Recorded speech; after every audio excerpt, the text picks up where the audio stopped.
Good morning. It is. I wanted, before we get started, because I have a really important question to me, do something that you've practiced for a really long time and spend a moment just to commemorate the fact that I'm sitting in Abraham's living room right now. And I want to thank you for everything. I want to thank, obviously, Ms. Hicks for the opportunity to be in this energy and to allow us to be here today.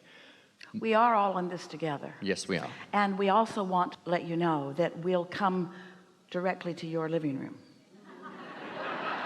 But today I came to yours. My question is being answered as is everybody's, I would imagine, through the entire course of this experience. And so thank you for that. My reason for sitting here now is I am in the process of formulating a book that I'm trying to write about how one, through my experience, masters self so that we can move forward and live the life of our dreams. You've touched on everything from meditation to gratitude, obviously, to being present, to trusting, which I think trust is the most important. What else out of all of that do you feel would be the most important aspect I could or should include in that body of work? And the intention of the book, what is the message you want to impart to those who read it? That we have the power and the potential to be anything that we want to be, but most people don't believe that we are fully equipped or capable to do what we want to do and achieve. And so it's basically what we're talking about here. Yes. And you're wanting an index?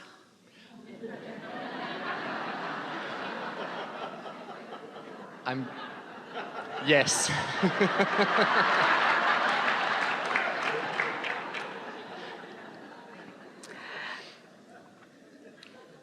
We appreciated your opening remarks here because what you acknowledged, we're going to take a little way around this because it'll be easier for you to hear than if we answer your question head on. And we are going to fully answer your question, so just enjoy this unfolding. We really appreciated your opening remarks because what you said to us, you tried to be very fast as you said it, but what you were wanting to convey to us is that you had several things that you were interested in that all took place before you sat here. And so you were acknowledging what felt to you like a perfect unfolding, getting ready for this next. It was like we were in this vehicle and this vehicle and this vehicle and this vehicle, and now we're at this place of having this conversation. And that is the way it has been today. It is the way that it always is, but it was especially that way today. In other words, a largest number of clickings into place have taken place here today as a result of this perfection in unfolding of this, which leads us to something that came up earlier that we wanted to express with more detail. And that was the subject of our friend who was skiing and collided with someone else who was trying to occupy the same space at the same time. And even the subject of Esther rendezvousing with the elevator in the way that she did, or the people at the airport in the way that she did. And so we want to put some words around this segment for the purpose of a track title, so to speak. We're going to tell you what we're going to tell you, and then we're going to tell it to you, and then we're going to tell you what we told you, because this is really an important thing for you to understand about all of this. So this is what this is about. Infinite intelligence is infinite intelligence.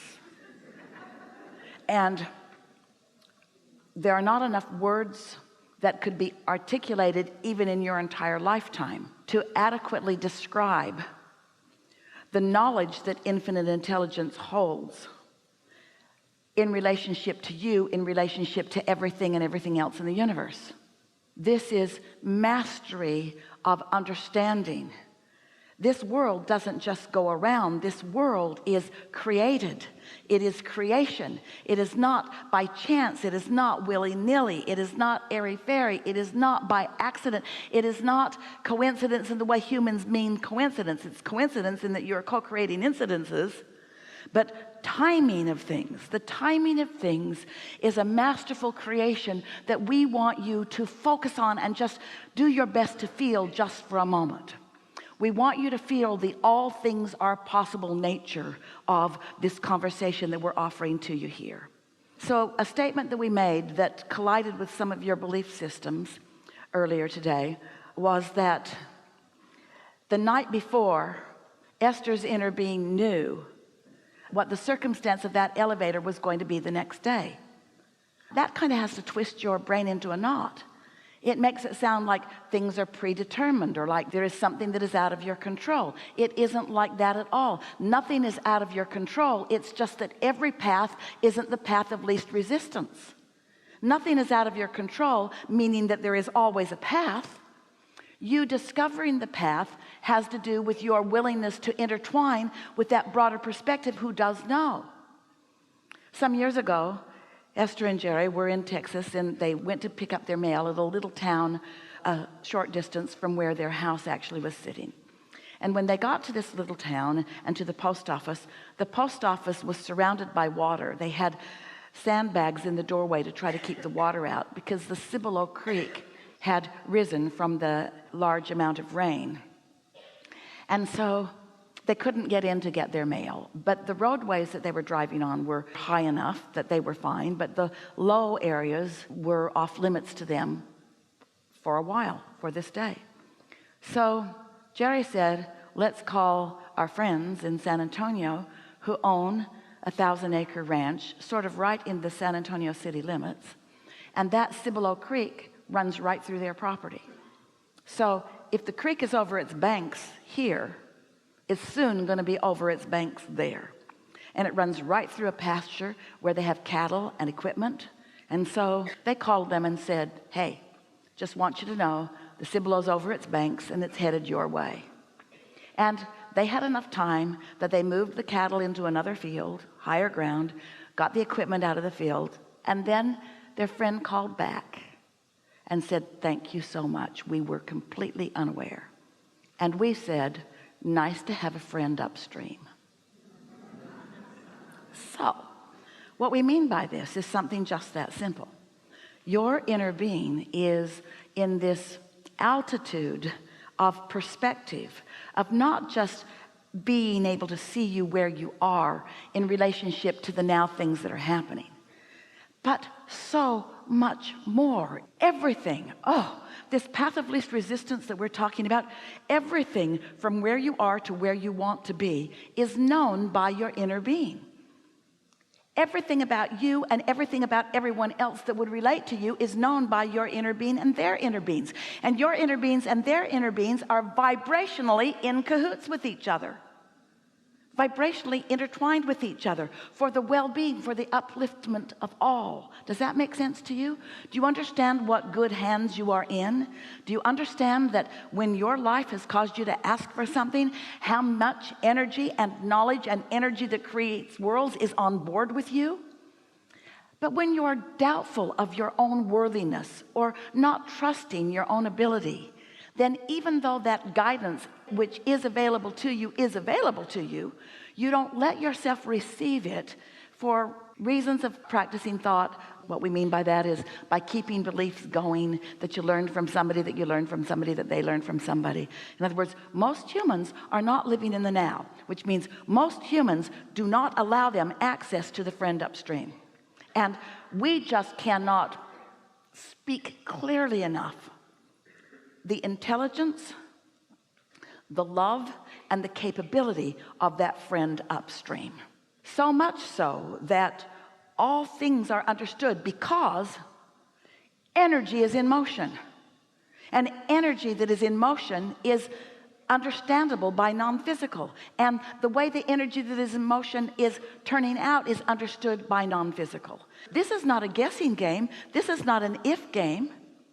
So most humans hearing something like this would say, well, then why don't you make it clearer? Why don't you make what you know more clear to me so I will know it? And we say to you, what could be more clear than when you have the thought of skiing today that you feel yucky? What could be more clear? In other words, that's communication with every cell in your body. That's communication with you. Now, it's not your inner being saying, don't do this. This is your inner being looking somewhere else and you going somewhere that your inner being isn't looking. That's all. This isn't your inner being trying to keep you from doing things. This is your inner being just always pointing you in the direction of what your inner being knows you want. Because your inner being knows who you were coming in, knows who you were as non-physical energy, knows who you've become because of every step of your life, and has watched every single incremental change in your determination of who you are and what you want, and is right there ready to assist you. And here's the thing we so want you to hear: inner beings ready to assist everyone else. Talk about win, win, win, win, win, win. This can take a while because there's billions of you. Win, win, win, win, win, win, win, win, win, win, win, win, win. Oh. So now what was your question? You answered it. You answered it beautifully and perfectly. Thank you. But speak it again. Speak your question again so that everyone will feel the fullness of what just happened. It's hard to even find it because the answer is a stronger vibration, but find your question. My question was actually more specifically tied to a book, but the answer was about my action to create the book. And so I took more from it than what I asked. So your inner being knows who you are and what you came to say. And your inner being knows how what you came to say has changed over time. Yes. And your inner being knows what the world wants to hear. And your inner being knows where they are in their life experience. What we're talking about is the inspiration for the perfect whatever it is always available to you. So what did you take away from this? What was the primary message that you heard us just deliver? We'll tell you what we want it to be. You already did the work of writing the book by living your life so far. Yes. So you already wrote the book by your life so far. You already asked the questions that wrote the book. So the book is already there to be received. So is your work to figure out what to put in the book? Abraham got this and this and this and this. What should chapter 8 be? Or is the book already written and what you want to do is just get into the receiving mode and receive the book? And what is the book that you want to write? The book that will meet people where they are and take them to the next vehicle. The other day we were talking to someone who was talking about career, and this person used the word vehicle, and that was when we began using the word vehicle in the way that we demonstrated to you here today. So we said to this person, because this person had a job and then had another job and was ready for another job, but the thing that they got from our vehicle discussion, you keep thinking that you should find a vehicle that will take you the whole ride. So you sort of think you've got to write the book that will take you the whole ride, or take the world the whole ride. Oh, just going to write the book. And it's going to feel good as you write it. And those who are ready for it will benefit from it greatly. And everyone on the planet isn't ready for the book that you're ready to write. But everybody on the planet doesn't need to be ready for the book that you're ready to write. And your inner being knows the book that you're ready to write, and knows the people who are ready for the book that you're ready to write. That whole rendezvous will be orchestrated at an unseen level that you may trust. So when you get your head out of that game, your inner being knows what stocks will pay off. Your inner being knows where you are in relationship to that. Your inner being knows where the lottery ticket is. Your inner being knows everything that you think that you want to know. Your inner being knows when your best passage through traffic is. Your inner being knows when the flyer is going to come down the mountain and is going to try to occupy that space, and will help you not try to occupy the same space. All things are known, and things that Esther's vocabulary does not have the ability to articulate. You getting the picture? This is big stuff. This is big stuff. This is big knowing, and you may trust it.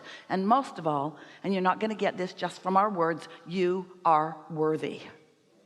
It's time for you to let what you will call these blessings in. You are worthy.